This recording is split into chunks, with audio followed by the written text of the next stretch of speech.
이사야서 55장 1절에서 3절 말씀 우리 한 절씩 교독하겠습니다. 저부터 읽겠습니다. 이사야서 55장 1절에서 3절 말씀 읽겠습니다. 오호라 너희 모든 목마른 자들아 물로 나아오라. 돈 없는 자도 오라. 너희는 와서 사 먹되 돈 없이 값 없이 와서 포도주와 젖을 사라.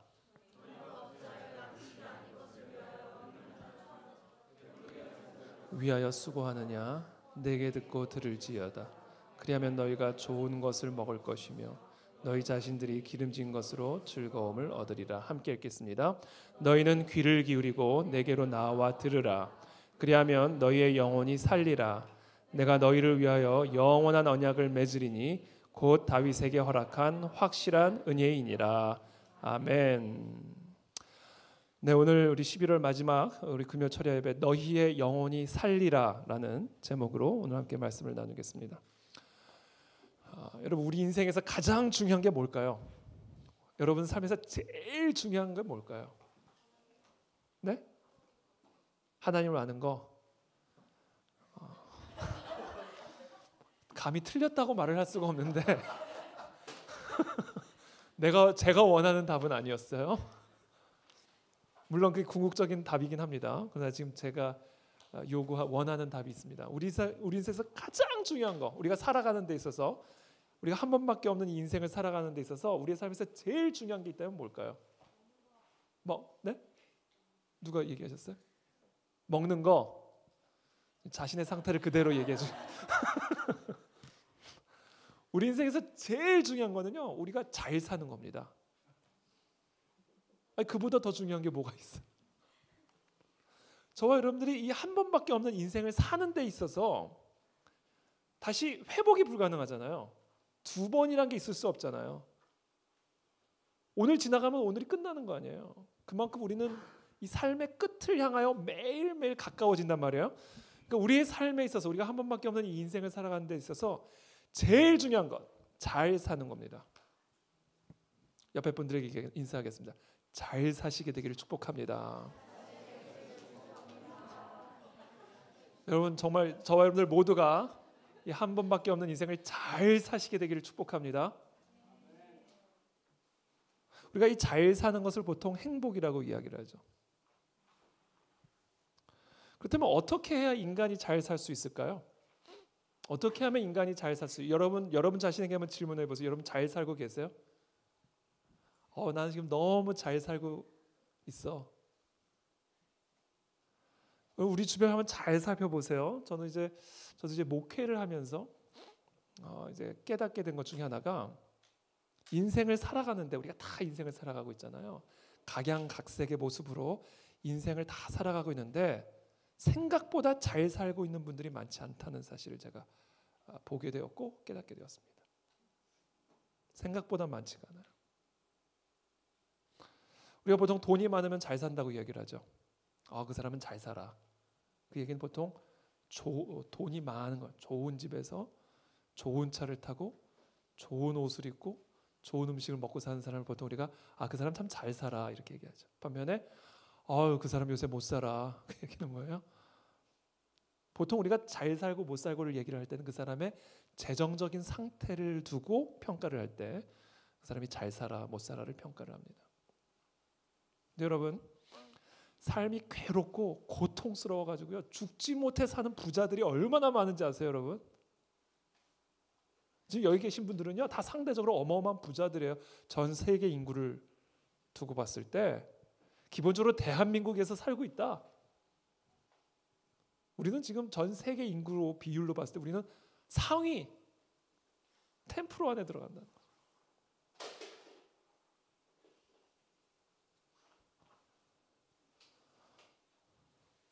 우울증 환자들은요 부자들이 더 많아요. 돈이 많으면 전혀 우울할 것 같지 않잖아요.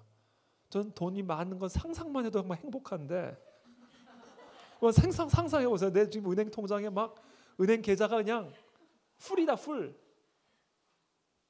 너무 행복할 것 같잖아요. 우울증이 그렇게 많아요. 이 최고위급 최고위급으로 올라가면 올라갈수록 우울증, 알코올 중독, 성중독, 폭력, 분노장애 말할 수 없습니다. 그렇다고 그럼 가난한 사람들은 또 잘 사는가? 또 그런 것도 아니에요. 또 그러니까 무슨 얘기를 하냐면요, 경제적인 상황과 잘 사는 것은 별개의 문제다라는 이야기예요. 그건 완전히 별개의 문제다라는 겁니다. 그러니까 우리가 잘 살기 위해서 반드시 부자가 될 필요도 없는 거고요, 부자가 됐다고 해서 반드시 잘 살게 되는 것도 아닙니다. 경제적인 상황이 좀 어렵다고 해서 잘 못 살게 되는 것도 아니고, 이 경제적인 상황과 잘 사는 것은 완전한 별개의 문제다. 그래서 우리가 보통 경제적인 상황을 좋은 사람을 이끌어 잘 산다라고 표현한 것은 매우 그것은 잘못된 오용입니다. 오용. 그렇게 쓰면 안 되는 거예요. 잘못된 용어예요. 그렇다면 잘 사는 것은 무엇일까? 행복한 삶은 무엇에 있는가? 궁금하시죠? 이런 것은 그냥 공짜로 가르쳐 드리면 안 되는데. 잘 사는 삶의 비결은 무엇인가? 우리의 영혼이 살아나야 됩니다. 여러분, 이걸 절대로 한 귀로 듣고 한 귀로 흘리지 마시고, 우리가 잘 사는 삶의 유일한 비결은요, 우리의 영혼이 잘 살아야 돼요. 우리의 영혼이 살아나야 됩니다. 그러니까 잘 산다 못 산다의 기준은 우리의 영혼의 상태에 있습니다. 그래서 우리의 영혼이 죽어 있으면 그 사람은 지금 못 살고 있는 거고요, 우리의 영혼이 살아 있으면 그 사람의 경제적 상황과 상관없이, 그 사람을 둘러싼 물리적 환경이 어떠하든지 상관없이 그 사람의 영혼이 살아 있으면 그 사람은 살아 있는 거예요. 그 사람은 잘 살고 있는 겁니다.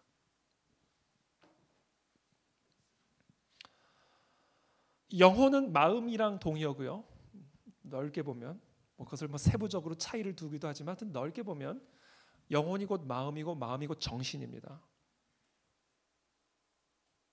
우리의 마음이 행복하고 우리의 영혼이 잘 살고 우리의 정신이 잘 살아야 우리가 행복한 잘 사는 삶을 살아갈 수가 있어요. 저는 오늘 이 시간 우리의 영혼이 살아나게 되기를 축복합니다. 우리의 상처 입은 정신과 영혼들이 치유를 얻는 이 밤이 되기를 축복합니다. 그것이 우리가 살아날 수 있는 유일한 길이고 비결이고 잘 살 수 있는 길입니다. 절대로 속지 마세요. 그래서 잠언의 기자가 누구죠? 솔로몬이잖아요. 솔로몬은요, 모든 걸 다 갖고 있었던 사람이에요. 그렇잖아요. 이보다 더한 부귀 영화를 누렸던 사람이 없어요. 근데 그 사람의 입에서 뭐라고 얘기를 하면 이렇게, 마음의 즐거움은 양약이라도 심령의 근심은 뼈를 마르게 하느니라. 아니, 어떻게 그렇게 모든 것을 다 갖고 있었던 사람이 근심을 할 수 있었으며 뼈가 마르는 고통을 경험할 수 있었을까? 이해가 안 되잖아요. 왜냐하면 잘 살고 못 사는 것은 우리의 영혼의 상태에 달려있기 때문에, 우리의 마음의 상태에 달려있기 때문에, 우리의 정신에 달려있기 때문에 그래요. 정신에. 우리의 마음이 우리의 몸을 지배하기 때문에 그렇습니다.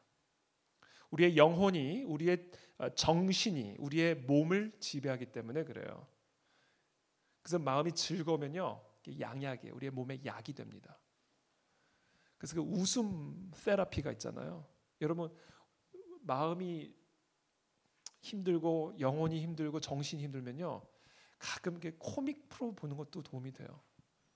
저는 제가, 여러분 기도해 주세요. 제 그 유머 감각이 조금 더 날카로워지고 섬세해질 수 있도록. 아재 개그가 떠나갈지어다. 이렇게 웃겨드려야 되는 거예요. 이렇게. 이게 우리의 정신과 마음과 영혼이 살아나는데 아주 도움이 된다는 거예요. 왜? 마음의 즐거움이 우리의 영혼과 마음과 정신에 약이 돼요. 약. 반면에 우리의 근심, 심령, 마음과 영혼의 근심은 뼈를 마르게 한다. 뼈. 살이 빠지는 정도가 아니라 뼈가 마른다는 거야. 뼈가. 이게 잘 살고 못 살고의 기준이에요.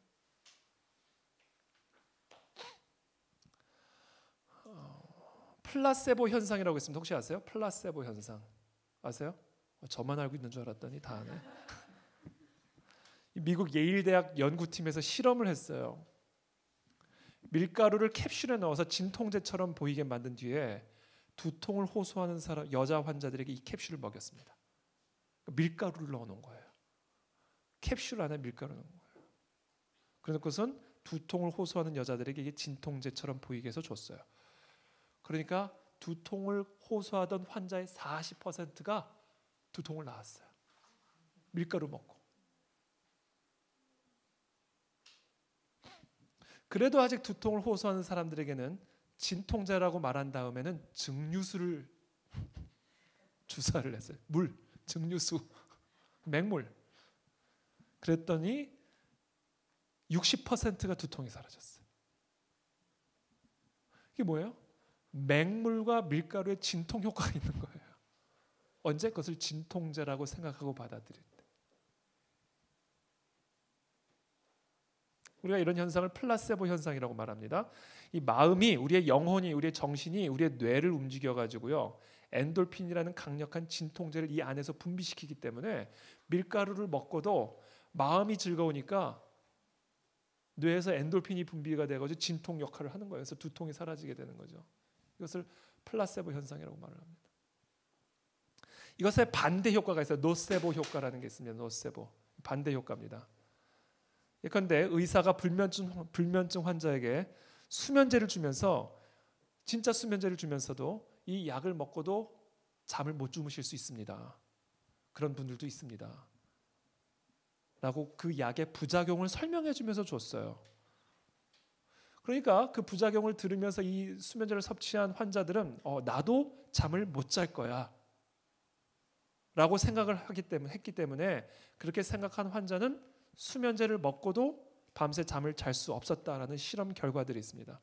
그러니까 이 마음의 상태에 따라 밀가루를 먹고도 진통 효과가 나타나는 반면에, 진짜 수면제를 먹고도 마음의 상태에 따라 밤잠을 못 이루는 그런 결과들이 나타났다라는 겁니다. 이것이 노세보 효과예요.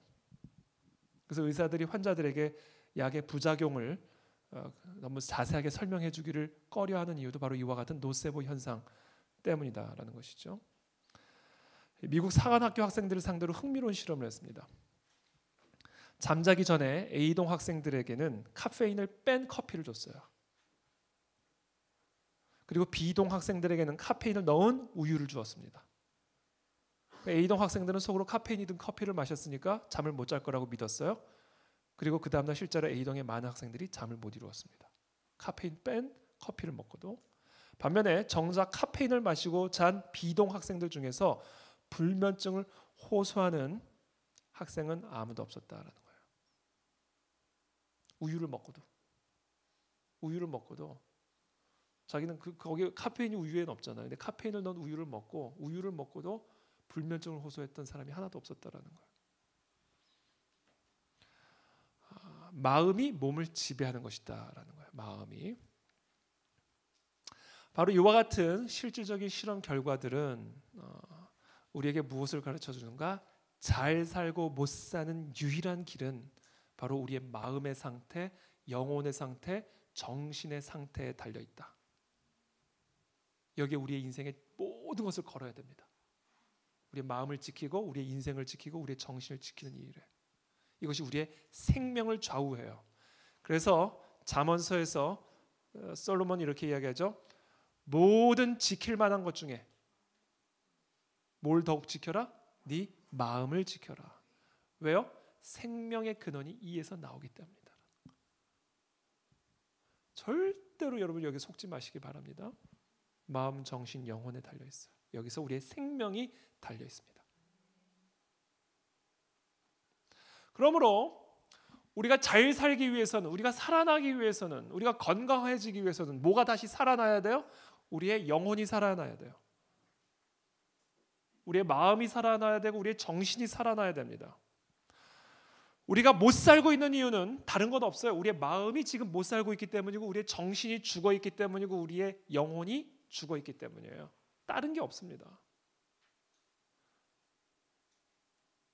이 세상은요, 이 세상의 삶은 끊임없이 우리의 영혼에 상처를 주고 우리의 마음에 상처를 주고 우리의 정신에 상처를 주셔서 우리의 영혼을 죽입니다. 우리가 살아가는 인생에 그게 그렇죠? 끊임없이 우리의 영혼을 죽이죠. 그래서 모든 영혼들이 이렇게 겉으로 보면 다 건강한 것 같은데요. 그들의 영혼은 피를 흘리고 있는 영혼들이 얼마나 많은지 몰라요. 오랜 시간 동안 방치된 이 영혼의 상처 때문에 골마 터져가지고 그냥 썩은 냄새가 풀풀풀 영혼에서 나오는 그런 인생들이 얼마나 많은지 모릅니다. 겉으로 봐서는 몰라요. 그래서 영혼의 불구자, 정신의 불구자, 마음의 불구자가 얼마나 많은지 몰라요. 그래서 그들의 삶이 절대로 행복할 수가 없는 거예요. 잘 살 수가 없는 겁니다.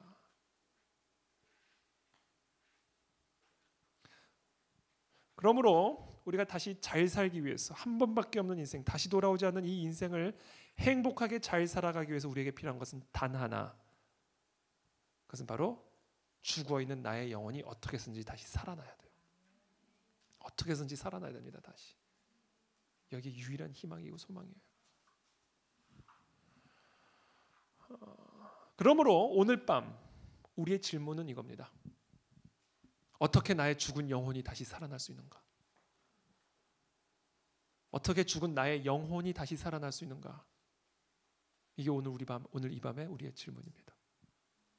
그리고 오늘 본문이 바로 그 해답을 명확하게 우리에게 가르쳐주고 있습니다. 오호라 55장 1절입니다. 너희 모든 목마른 자들아 물로 나아오라. 돈 없는 자도 오라. 너희는 와서 사 먹되 돈 없이 값 없이 와서 포도주와 젖을 사라. 여러분 목이 마른 사람은 어디로 가야 될까요? 당연히 물가로 나가야 되죠. 굶주린 사람은 어디로 나가야 될까요? 당연히 포도주와 양식, 젖이 있는 곳으로 나가야 되겠죠. 왜 우리의 영혼이 죽었는지 아세요? 우리의 영혼을 해갈시켜줄 수 있는 영혼의 생수를 향해 나가지 않고 엉뚱한 걸 향해 나가고 있기 때문에 그래요. 우리 영혼의 굶주림을 해소시켜줄 수 있는 영혼의 양식을 향해 나가지 않고 엉뚱한 것을 향해 나가고 있기 때문에 그래요. 그래서 우리의 영혼이 계속 죽는 겁니다. 굶어 죽는 거예요. 목말라 죽는 겁니다. 저는 오늘 이 시간 저와 여러분들께 질문합니다. 날마다 지금 우리는 영혼의 생수를 마시고 계십니까? 우리는 날마다 이 영혼의 양식을 먹고 있으며 나의 영혼의 건강, 영혼의 생명을 위해서 우리는 날마다 이 영혼을 해갈시켜줄 수 있고 굶주림을 해소시켜줄 수 있는 그 생수와 양식을 향해 나아가고 있느냐라는 거죠.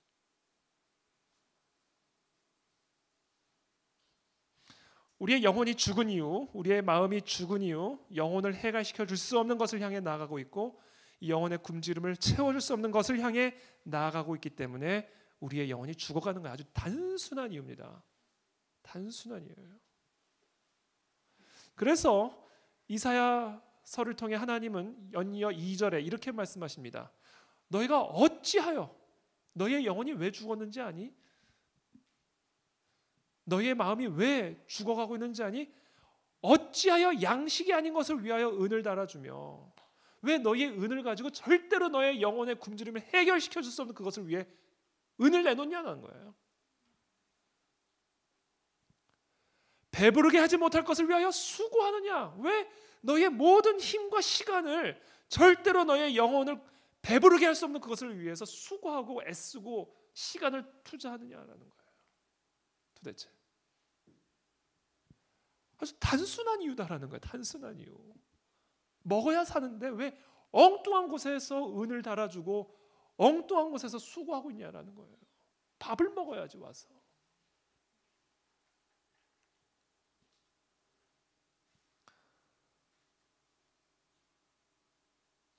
그러니까 우리가 지금 잘 못 살고 있는 이유는 단순해요. 지금 우물가에서 숭늉을 찾고 있기 때문에 그렇습니다. 그래서 오늘 하나님은 이사야를 통해 말씀하는 거예요. 오라, 오호라. 너희 모든 목마른 자들아, 좀 물로 나와라. 물로 나와라. 그 은을 가지고 포도주와 젖을 사라.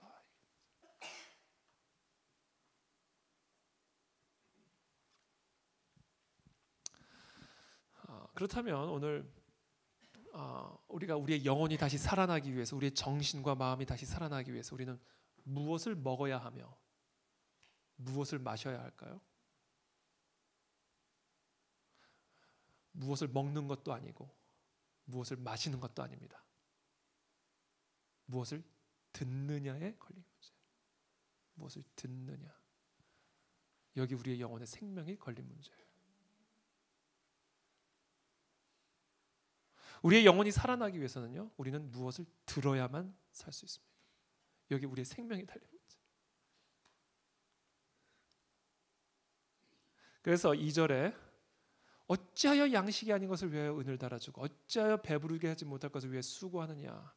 그러면서 이야기하십니다. 내게 듣고 들을지어다. 그리하면 너희가 들으면 먹을 것이다 하는 거야. 좋은 것을. 너희가 들으면 기름진 것으로 즐거움을 얻게 될 것이다 라는 거예요. 무엇에 달렸다고요? 들음에 달려있더라고요. 그러므로 우리의 영혼의 생명은 어디에 달린 문제예요? 우리의 귀에 달린 문제입니다. 우리의 귀에 달린 문제예요. 우리의 영혼의 생명은 무엇을 먹느냐의 문제도 아니고 무엇을 듣느냐의 문제도 아니에요. 무엇을 마시느냐의 문제도 아니에요. 무엇을 듣느냐의 문제다. 우리의 귀가 들어야 우리의 영혼이 먹을 수 있고 우리의 귀가 들어야 우리의 영혼이 마실 수가 있습니다. 모든 게 우리의 귀에 달렸다. 그래서 입은 하나인데 귀는 두 개인가 봐요. 그렇죠? 그래서 오늘 말씀하시는 건 너는 내게 듣고 들을지어다. 그리하면 조건이에요. 들어야만 좋은 것을 먹을 수 있고 우리의 영혼이 기름진 것으로 즐거움을 얻을 수 있다. 그러므로 너희는 계속 이어서 얘기하죠. 귀를 기울이고 내게로 나와 들으라. 그리하면 너희의 영혼이 어떤다? 살리라. 살리라. 우리의 영혼의 생명은 우리의 귀에 달린 문제입니다. 우리의 영혼이 귀를 통해 하나님의 말씀을 들음으로 먹을 수 있고 하나님의 말씀을 들음으로 마실 수 있다. 이것이 우리의 영혼이 살 수 있는 유일한 길이다. 저와 여러분들 오늘 지금 우리의 삶 속에 무엇을 듣고 있느냐? 도대체 무엇을 듣고 있느냐라는 것. 얼마나 많은 소리들이 있습니까? 하루에도 우리가 얼마나 다양한 소리를 들으세요?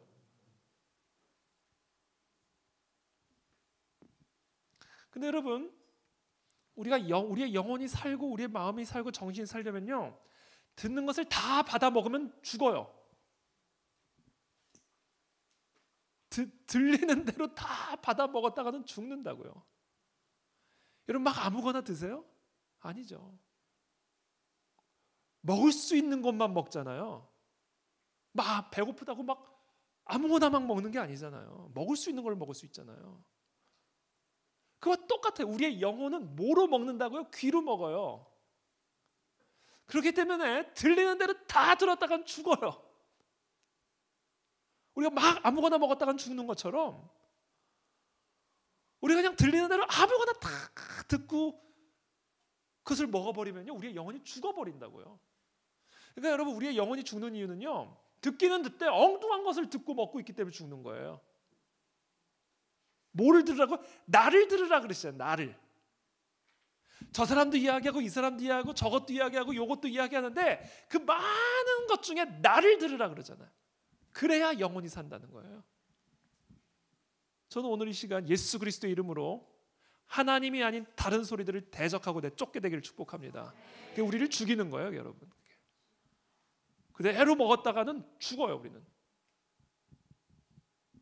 그래서 우리 안에 어떤 능력이 형성되고 길러져야 되냐면요, 잡소리들을 대적할 수 있는 능력이 있어야 돼요. 잡소리들을 대적해야 됩니다. 그 잡소리가 우리를 죽여요. 인간은 하나님의 말씀을 들음으로 살아가게끔 만들어진 존재입니다. 마귀는 언제나 잡소리를 불어넣어서 하나님을 거역하고 떠나가 죽게 만드는 거예요. 그래서 이 세상에 수많은 잡소리들 배후에는 마귀가 있습니다. 마귀가 있어. 우리의 귀에 생명이 달린 문제입니다.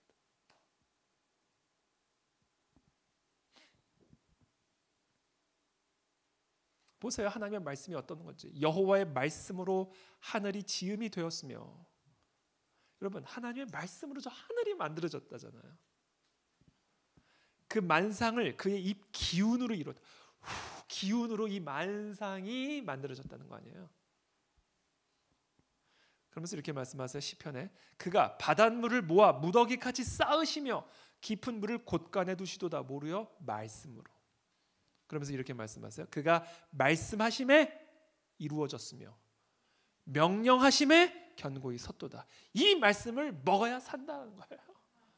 이 말씀을 들어야 우리가 영원히 살 수 있어요. 우리의 몸이 아프면 수술을 한다지만 우리의 영혼이 아프면 뭘로 살릴 거예요? 아니, 우리의 죽은 영혼을 도대체 뭘로 살릴 수 있습니까? 이 세상에 그 어떤 물질이 우리의 영혼을 되살릴 수가 있으면 이 땅에 어떤 음식이 우리의 죽어버린 영혼을 되살릴 수가 있겠어요? 이 죽어버린, 손에 잡히지도 않고 어디에 있는지도 보이지도 않는 이 영혼을 무엇이 살리느냐? 하나님의 말씀이 살린다는 거예요. 시편에 또 이렇게 기록이 되어 있죠. 여호와의 율법은 완전하여 영혼을 소성시키며. 영혼을 무엇이 소성시킨다고요? 여호와의 율법이 우리의 죽어있는 영혼을 소생, 리바이브 시킨다는 거예요. 여호와의 증거는 확실하여 우둔한 자를 지혜롭게 하며. 이게 다 여호와의 증거, 이게 다 여호와의 율법 말씀이에요. 우둔한 자를 깨우쳐준다, 계몽시켜준다는 거예요. 깨어나게 만들어준다는 거예요. 여호와의 교훈은 정직하여 마음을 어떻게 한다고요? 기쁘게 하고. 오늘 이 시간 마음이 슬픈 분들이 계십니까? 오늘 여호와의 말씀으로 인하여 기뻐지는 역사가 일어날 것을 믿으십시오. 이 마음이 기뻐지는 건요, 여호와의 말씀을 먹을 때예요. 우리의 귀가 그때 우리의 마음이 기뻐지기 시작합니다. 저는 이 말씀을 듣는 이 순간 그런 일들이 일어나게 될 것을 믿습니다. 여호와의 계명은 순결하여 눈을 밝게 하는다. 눈이 열린다. 이 모든 게 눈의 싸움이잖아요. 내 눈에 이뻐 보면 이쁜 거고 내 눈에 밉게 보면 미워지는 거 아니에요. 근데 그 눈이 밝아진, 여기에 생명이 달린 거 아니에요. 눈에 달린 문제잖아요. 눈에 달린. 근데 그 눈이 어떻게 밝혀진다? 여호와의 말씀이.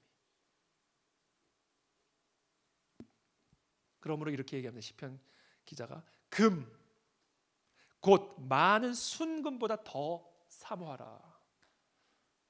무엇을요? 여호와의 말씀을. 여러분, 우리 금 좋아하잖아요. 그렇죠? 순금 좋아하잖아요. 귀하잖아요. 근데 그 순금을, 많은 순금이라잖아요. 많은 순금 덩어리를 받는 것보다 지금 이 지하 2층 이 조그만 공간에서 여호와의 말씀을 먹고 듣는 것이 훨씬 더 중요하니 그걸 더 기뻐하라라는 거예요.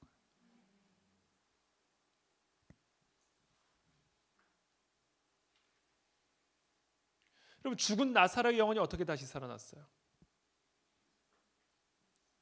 나사로야 나오너라. 이 주님의 음성을 듣고 죽은 나사로가 나온 거예요.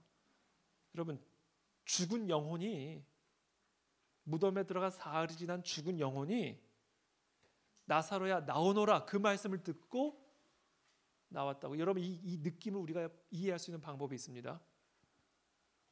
우리가 자다가 태야 일어나 그 소리, 우리가 나사로가 그 동일한 경험을 한 거예요. 자다가 일어나. 그렇죠? 그 능력의 역사를 무엇이 일으켰다고요? 여호와의 음성, 주의 말씀, 예수님의 음성을 듣고 죽었던 영혼이 다시 살아나 무덤 밖으로 걸어 나온 거예요. 여러분의 인생이 지금 무덤 가운데 있는 것처럼 느껴지세요? 그 무덤에서 평생 살다가 무덤에 묻힐 것 같은 그런 두려움이 있으신 분 계세요? 그 무덤에서 나올 수 있는 유일한 길은 이거 하나예요. 여호와의 말씀, 주님의 음성을 듣는 것, 이것 외에는 없습니다.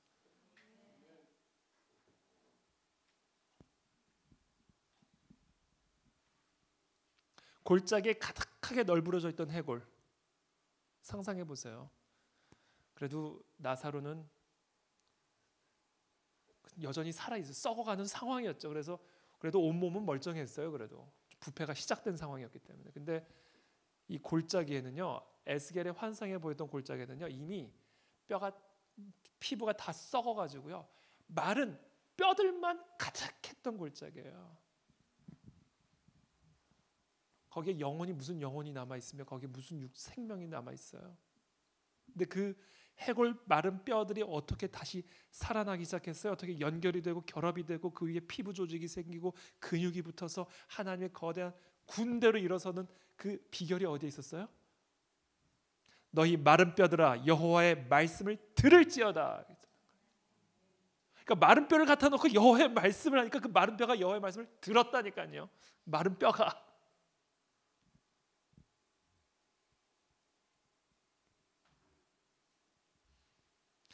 그래서 제가 목회를 하다가 제가 잠깐 그 몇 년 변호사 일을 했잖아요.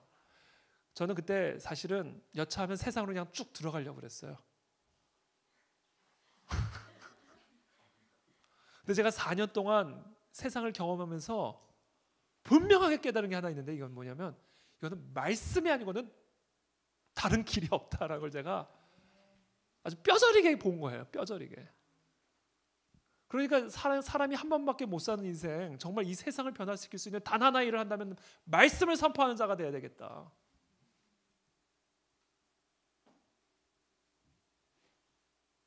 하나님의 입으로부터 나오는 하나님의 말씀이 우리의 귀에 들려올 때 우리의 영혼이 영혼의 양식을 먹게 되는 것이고, 우리의 영혼이 생수를 마시게 되는 것이고, 그래서 죽은 우리의 영혼이 치유되고 회복되고 살아나는 역사가 일어나게 되는 거예요. 그래서 사도 바울이 로마서에서 말하는 거, 믿음은 뭐로부터 난다고요? 들음에서 난다. 믿음은요, 아무리 여러분 가슴 쳐보세요, 들어야 나옵니다.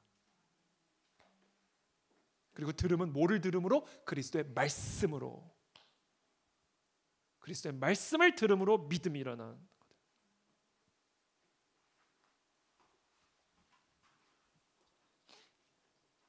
하박국 아시죠? 하박국. 저는 하박국 선지서 참 좋아하는데, 하박국 보면요, 저는 금요 철야는요 이 말씀을 좀 깊이 보는 거예요. 그래서 여러분 성경도 이렇게 좀 찾아보면서, 이게 제가 읽어주는 걸 듣는 거랑 직접 말씀을 같이 읽는 거랑 또 다릅니다. 이게 하박국서 한번 찾아보시겠어요? 하박국서.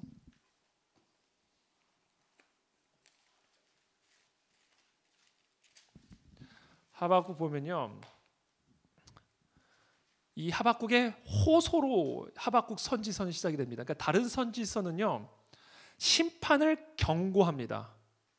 그렇죠? 심판이 올 거니까 심판으로부터 구원을 받아라, 경고를 하죠. 근데 하박국 선지서의 특징이 뭔지 아세요?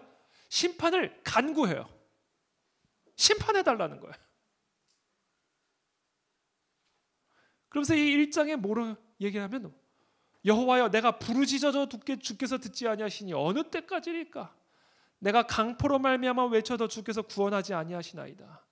어찌하여예요. 어찌하여 내게 죄악을 보게 하시고 패역을 눈으로 보게 하시나이까? 겁탈과 강포가 내 앞에 있고 변론과 분쟁이 일어났나이다. why? 도대체 왜? 특별히 유대의 패역함, 강포함을 바라보면서 심판을 간구합니다. 이 나라를 내 나라지만 심판해달라. 근데 여기서 그치지 않아요? 이 남유다를 바벨론이 심판하려고 하니까, 아니 어떻게 바벨론이 심판을 합니까? 아니 그래도 그렇지 어떻게 바벨론이 심판자가 됩니까? 이렇게 되는 거예요. 바벨론과 같은 그런 패역한 나라가 어떻게 더 나쁜 놈이 덜 나쁜 놈을 팹니까? 이거예요. 그러니까 지금 하박국은요 처음부터 끝까지 why 이거예요. why. 근데 이 why가 언제 진정이 되는지 아세요? 하박국서 3장 16절, 내가 들었으므로. 지금 이 내가 들었으므로 전까지는 계속 why예요. why. 근데 이 why가 언제 진정이 돼요? 뭐를 들었을 때? 내가 하나님을 들었을 때. 내가 들었으므로 내 창자가 흔들렸고. 저는 이 하나님의 말씀을 들을 때 우리의 창자가 흔들리는 역사가 일어나기를 정말 간절히 기도합니다. 창자가 흔들리는 역사. 그 목소리로 말미암아 내 입술이 떨렸도다. 온몸이 떨리는 거예요. 지금 창자부터 해서 창자가 흔들리니까 온몸이 떨리죠. 언제요? 하나님의 목소리 때문에. 그러면서 17절에 이렇게 고백을 하죠. 비록 무화과 나무가 무성하지 못하며 포도나무에 열매가 없으며 감람나무에 소출이 없으며 밭에 먹을 것이 없으며 우리의 양이 없으며 외양간에 소가 없을지라도 나는 뭐로 말미암아? 여호와로 말미암아 즐거워하며. 영혼이 먹은 거예요. 이제는 영혼이 마셔버린 겁니다. 이제는. 그러니까 이 무화과 나무가 무성하지 못하고 포도나무에 열매가 없으며, 포도나무에 열매가 있어야 행복하죠. 근데 없어도 즐거워할 수 있다는 거예요. 언제? 영혼이 먹으니까. 여호와로 말미암아 즐거워하며 나의 구원의 하나님으로 말미암아 기뻐하리로다. 주 여호와는 나의 힘이시라. 나의 발을 사슴과 같게 하사 나를 나의 높은 곳으로 다니게 하시리로다. 그럼 이와 같은 역사가 오늘 이 자리에서 일어나게 될 것을 믿습니다. 여호와로 말미암아 살아나는 거예요. 이게 잘 사는 원리입니다. 뒤에 보일러 켜셨나요 혹시? 보일러 켜셨으면 좀 꺼주세요.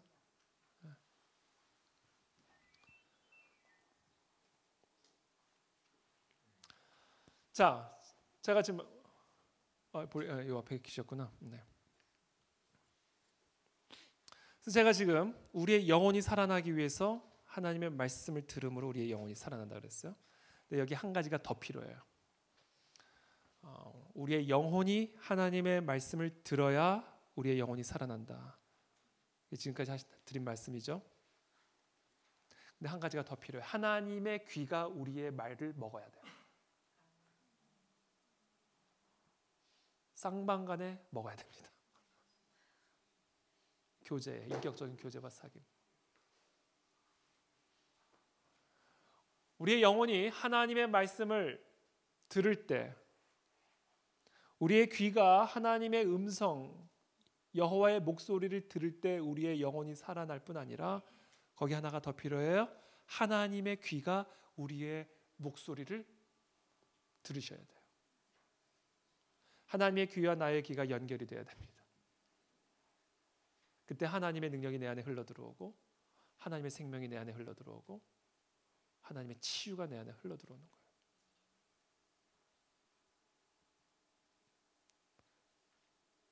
하나님이 나의 음성을 듣는 것을 뭐라고 얘기해요? 기도라고. 기도. 그 결국 뭐예요? 기도와 말씀이에요. 이거 얘기하려고 지금 저는 제가 좀 그런 경향이 있는 건 맨날 똑같은 얘기하는 것 같아요. 결국 기도와 말씀이에요. 기도와 말씀. 다른 게 없다고요. 다른 게 없는 거. 다른 거 얘기하는 것 같다.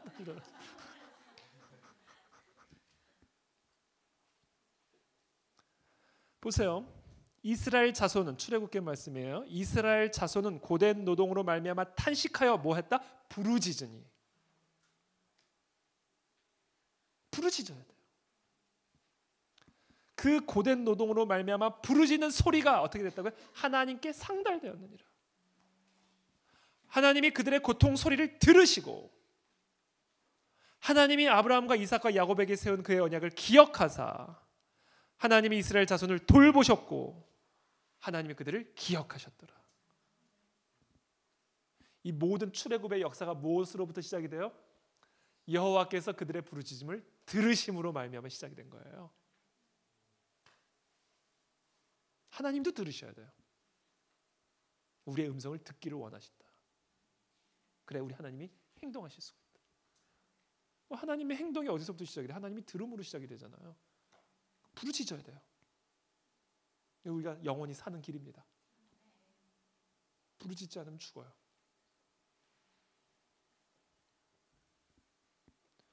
우리 갓난아기가 배가 고픈데 울지 않고 가만히 있다고 한번 생각해보세요.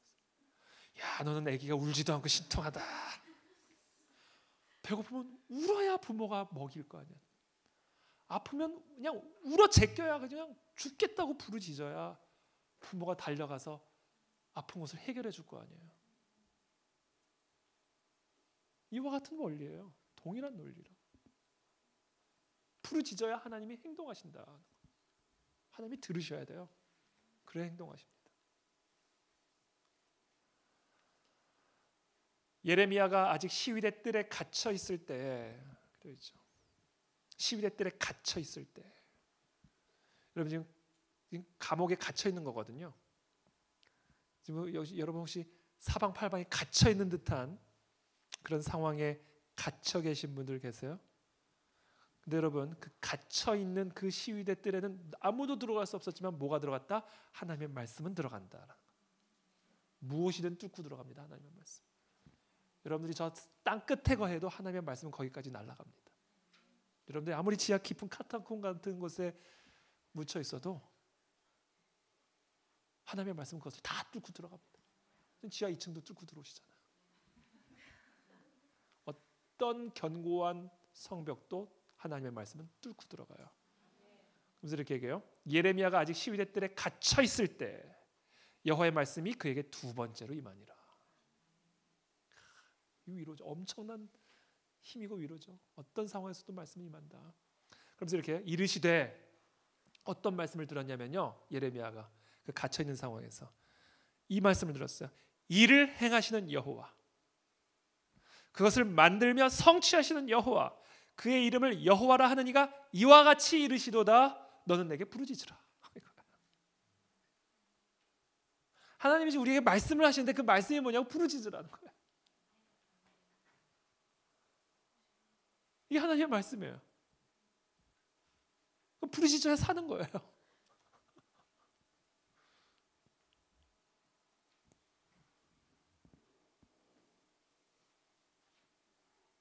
너는 내게 부르짖으라.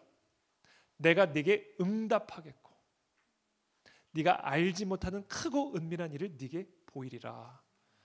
여러분 지금 시위대 뜰에 갇혀 있는 것처럼 답답한 상황 가운데 하나님이 일을 행하고 계신 것을 성취하시며 우리가 아직 알지 못하는 그 크고 은밀한 일을 우리에게 보여주시기를 원하세요? 먼저 하나님의 말씀을 들으세요. 근데 그 말씀의 내용이 뭐예요? 부르짖어라. 답답하면 답답하다고 좀 부르짖으라는 거야. 안 답답한 척하지 말고 좀 부르짖으라는 거야. 부르짖으라.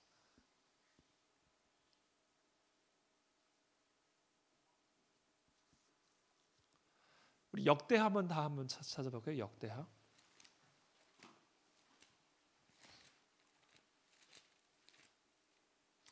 역대하 7장입니다.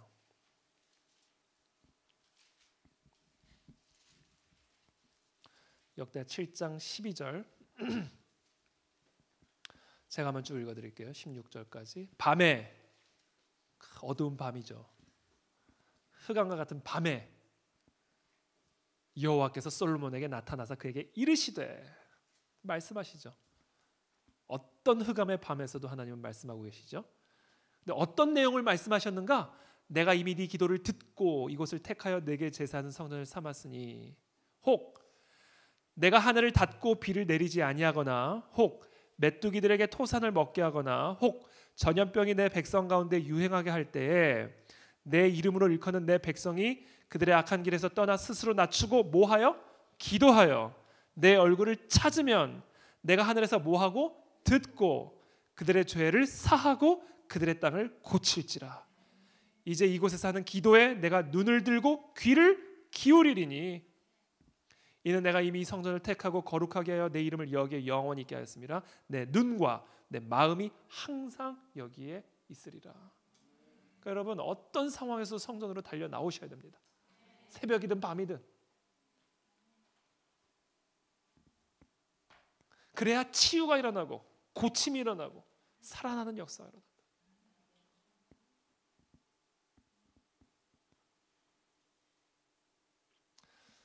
결론적으로 이 기도하는 자에게 반드시 필요한 게 있어요. 그래서 우리에게 선물과 같이 이게 결국은 이거예요. 우리가 하나님의 음성을 듣고 하나님은 우리의 음성을 듣고 쌍방간의 들음이 결국 우리의 영혼을 살립니다.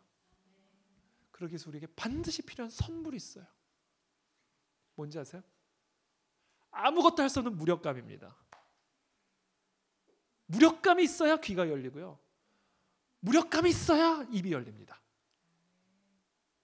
절대로 그래요. 절대로. 무력하지 않으면 절대로 귀도 안 열리고 듣는 게 많아져요. 사람이 배가 부르면요, 엉뚱한 소리 듣게 됩니다. 이거 투자해봐라, 저거 투자해봐라, 저기 놀러 가자, 이거 하자. 그래서 배가 불러서 그런 거예요.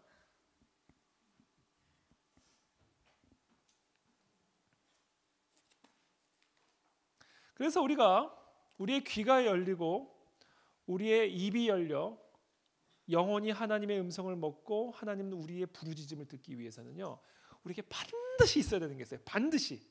바로 무력감이에요. 이 무력감이란 건 뭐예요? 아무것도 할 수 없는 상황. 밤이에요. 밤. 밤에 플래시 없이 다닐 수 있습니까? 아무것도 할 수 없어요. 그래서 자야 돼요. 밤엔. 여러분, 시위대 뜰에 갇혔는데 뭘 할 수 있어요? 아무것도 할 수 없어요. 애굽의 바로의 노예 가운데 있는데 뭘 할 수 있어요? 아무것도 할 수 없어요. 마른 뼈가 뭘 할 수 있습니까? 무덤에 묻힌 나사로가 뭘 할 수가 있어요?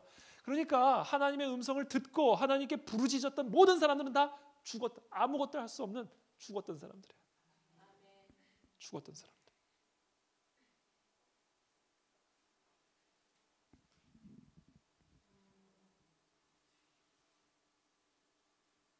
그래서 오늘 얘기하는 거야. 목마른 자들아, 돈 없이 나오라는 거야. 돈 없어도 된다는 거야.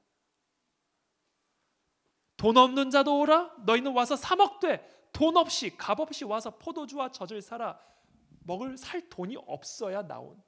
그러니까 지금 하나님이 초대하는 사람은요, 아무것도 할 수 없고 아무것도 살 수 없는 사람들이에요. 이들이 지불해야 할 유일한 값이 뭔지 아세요? 목마름이에요. 굶주림이에요. 무력감이 이들이 지불해야 할 값이에요. 그 값을 가지고 와서 물을 먹고 양식을 먹으라는 겁니다. 무력감입니다. 무력감. 이 무력감을 가진 자만이 주님께 나와 무릎을 꿇고 부르짖을 수 있고요. 이 무력감을 가진 자만이 세상의 모든 잡소리들을 대적하고 나의 영혼을 살릴 수 있는 그 유일한 그분의 음성에 귀를 기울일 수가 있게 된다. 우리 아이들도 부모 말 평소엔 잘 안 듣다가 무슨 일이 일어나야 그때 좀 듣기 시작하잖아요. 무력해져요. 내 힘으로는 안 된다 해야 부모의 말이 들리기 시작하는 거예요. 이거 똑같은 이치입니다. 이것도 해보고 저것도 해보고 이렇게도 시도해보고 저렇게도 시도해보고 아무것도 안 돼야 그때 비로소 귀가 열려요. 귀가 열립니다. 그래서 설교도 맨날 안 들리다가 들리는 때가 있어요. 언젠지 아세요? 아시죠? 제 말씀을 안 드릴게요. 다 아시잖아요.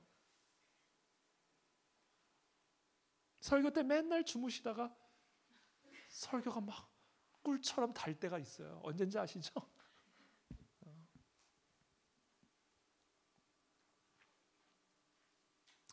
그래서 하나님은요, 우리를 진짜 살리기 위해서 갈 때까지 끌고 가는 거예요. 웬만큼 살아가지고는 안 되니까 힘이란 힘은 완벽하게 다 빠질 때까지 그냥 끌고 또 끌고 가는 거예요. 그래야 내 영혼이 사니까. 어설프게 살았다가는 이건 이도저도 아니니까.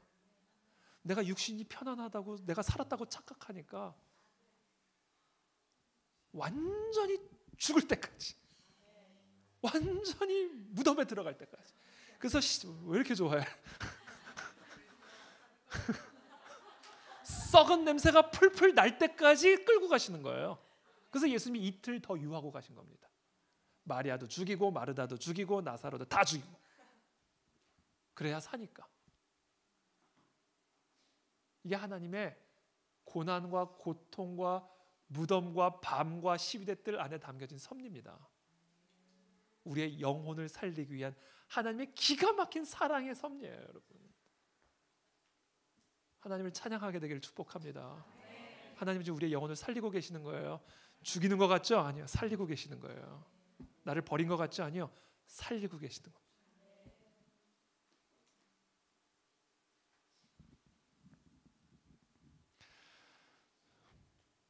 자, 몇 사람만 얘기해드리고 이제 몇 사람만 성경의 인물들 얘기하고 이제 설교 마칠게요. 지금 얼마나 됐어요? 뭐 내일 걱정 안 하셔도 되잖아요, 그렇죠? 이제 다 끝났습니다. 시편 13편 한번 찾아보시겠어요? 시편 13편.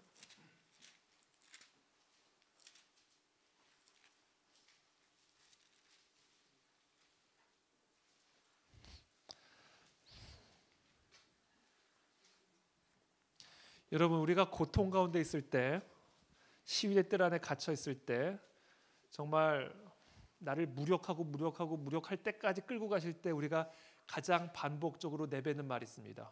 뭐죠? 어느 때까지니까. 이건 공통 언어예요. 도대체 언제까지입니까?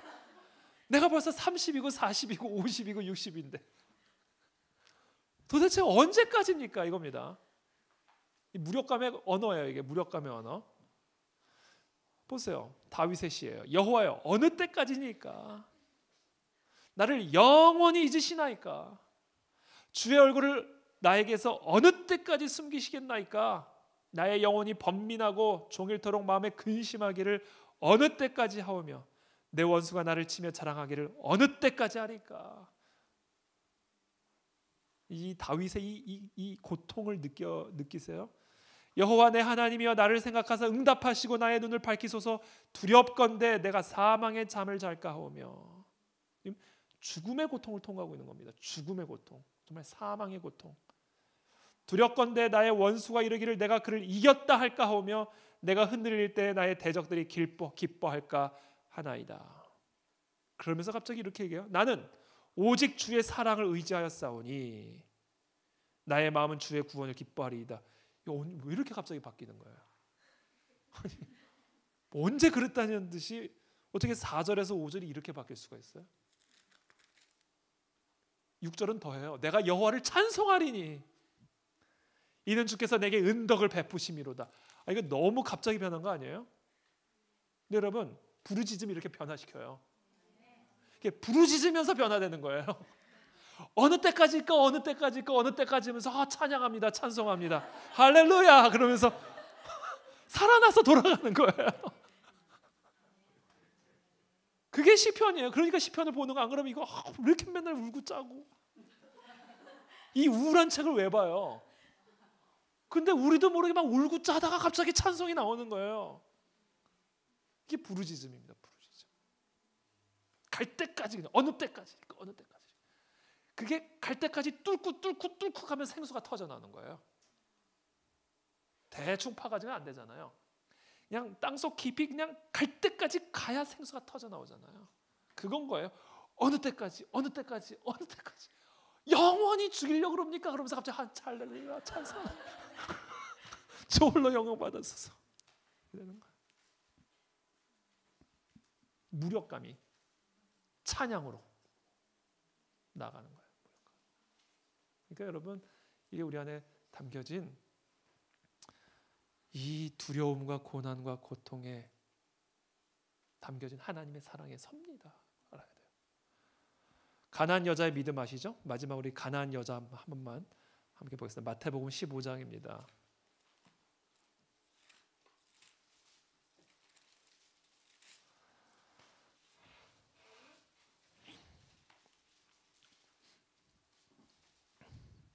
우리가 잘 아다시피 이 가나안 여인은 정말 비참한 지경이에요. 이 가나안 여인이라는 이 신분 자체가 비참할 뿐 아니라, 이 타고난 신분 자체가 비참한 신분일 뿐 아니라 자기 딸이 거기다 흉악한 귀신까지 들린 거예요. 여러분, 이 인생이 무슨 소망이고 이 인생이 무슨 기쁨이겠어요, 여러분? 타고난 신분도 비참한데 자기 딸마저 귀신에 들렸으니 이 여인에게 무슨 기쁨이 있고 무슨 소망이 있고 무슨 살 이유가 있겠어요? 그러니까 얘기하잖아요. 예수님, 다윗의 자손이여 소리 질러 이르되, 22절에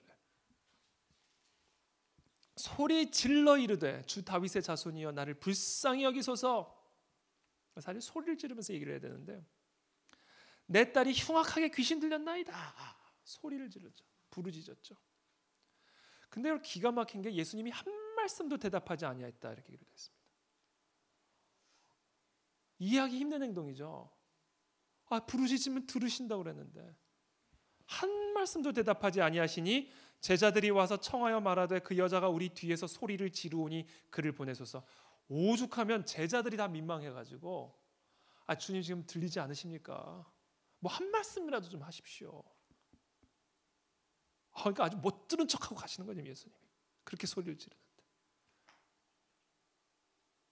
그러면서 하신다는 말씀이 이 제자들의 이 최근에 못 이겨서 하신다는 말씀이 24절에 나는 이스라엘 집에 잃어버린 양 외에는 다른 데로 보내심을 받지 아니하였노라. 왜 이렇게 이상한 행동을 하실까요? 들어놓고도 무시한 거예요. 지금 나랑은 상관없다는 들어놓고도 지금 무시하신 겁니다, 예수님이. 그러니까 여자가 이 말을 들었으면 어머머 어쩜 이럴 수가 그렇잖아요.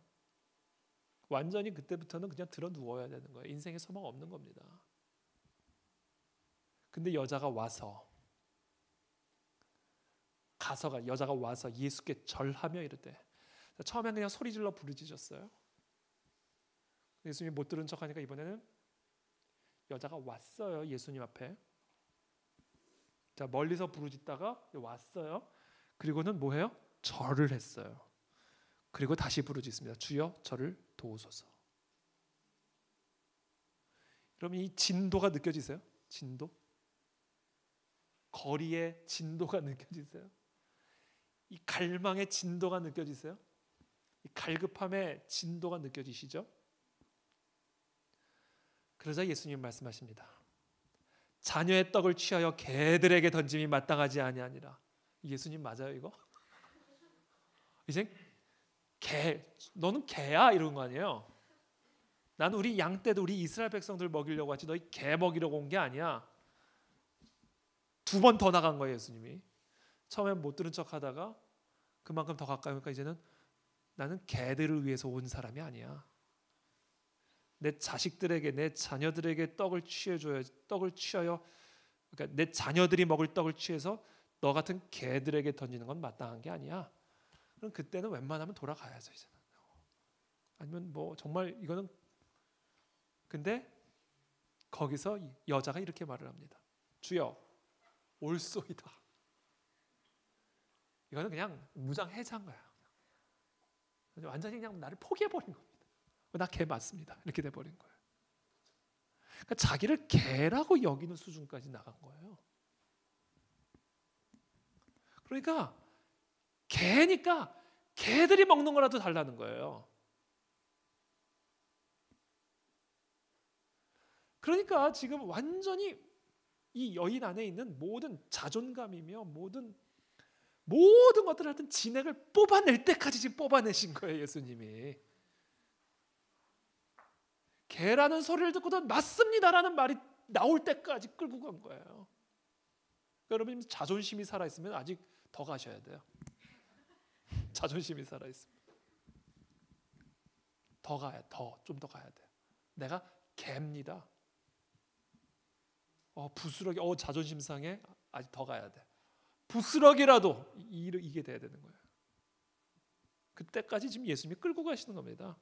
그리고 말씀하시잖아요. 여자여 네 믿음이 크도다. 네 소원대로 되리라. 이 부르짖음이요. 그러니까 웬만한 그냥 피상적인 부르짖음이 아니에요. 나 개니까. 나 개 맞으니까 그냥 차라리 내가 개가 될 테니까 개라도 먹는 부스를 좀 주십시오. 그거라도 먹어야 내가 살겠나이다.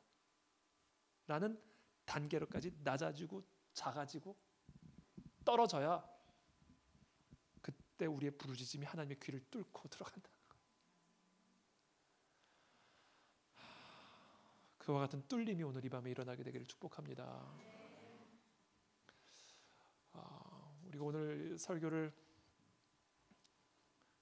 어떻게 하면 잘 살 수 있는가에 대한 이야기를 나눴는데 하나님 우리를 잘 살게 하기 위해 지극히 못 사는 상황으로 끌고 가시는 거예요. 극과 극은 통한다잖아요. 여러분 죽을 것 같은 상황이 우리를 살리는 상황임을 믿으시기를 바랍니다. 그래서 오늘 주시는 이 하나님의 말씀이 우리를 살릴 것이고 또 우리의 이 간절한 부르짖음이 우리를 살리게 될 것을 믿습니다. 그와 같은 복된 잘 사는 우리 가네즈리 교회 또 우리 모든 성도들 다 되시기를 예수님을 축복합니다.